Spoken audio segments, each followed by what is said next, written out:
আজকে গাজাবাসীর যে অবস্থা হয়েছে, আজকে ইরাক, সিরিয়া, লেবানন, জর্ডান এগুলোর যে অবস্থা হয়েছে, আমাদেরও যে সেই অবস্থা হবে না এর কোনো গ্যারান্টি নাই। মিয়ানমার আমাদের উপর যেভাবে রোহিঙ্গাদেরকে চাপিয়ে দিয়েছে, আপনি আমি কোথায় যাব? আমাদের উপর যদি এরকম অবস্থা চাপিয়ে দেওয়া হয়, আপনাকে আমাকে কি ভুটান জায়গা দিবে? আপনাকে আমাকে কি মায়ানমার জায়গা দিবে?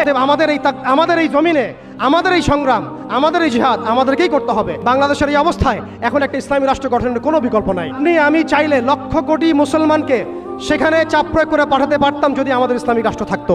আমাদের যদি একটা ইসলামী রাষ্ট্র থাকতো, তাহলে ওরা যেভাবে ইউনাইটেড নেশনস গঠন করেছে, তবে আমরাও ইউনাইটেড মুসলিম নেশন গঠন করতে পারতাম। ট্রাম্প কি বলছে আপনারা সবাই দেখছেন, মিডিয়া ভাই সবাই আছেন, স্পষ্ট ঘোষণা দিচ্ছে ওরা এখান থেকে বের হয়ে যাক, আমরা সেখানে বসতি স্থাপন করব। এটা কি মগের মূল্য? ওরা কেন সেখান থেকে বের হয়ে যাবে? এই গাজাবাসীরাই এই পৃথিবীর সবচেয়ে স্বাধীন মানুষ। দুর্ভাগ্যত আমরা দাসত্বের মধ্যে পড়েছি, মুনাফিকের মধ্যে পড়েছি। আমরা কালকে আমাদের মাঠে আল্লাহর সামনে কি জবাব দিব এর ঠিক ঠিকানা আমাদের নাই। এই জন্য আমি শুরুতে বলেছিলাম ক্ষতির মধ্যে আমরা আছি, তারা নাই। তারা হাসতে হাসতে জান্নাতে চলে যাচ্ছেন।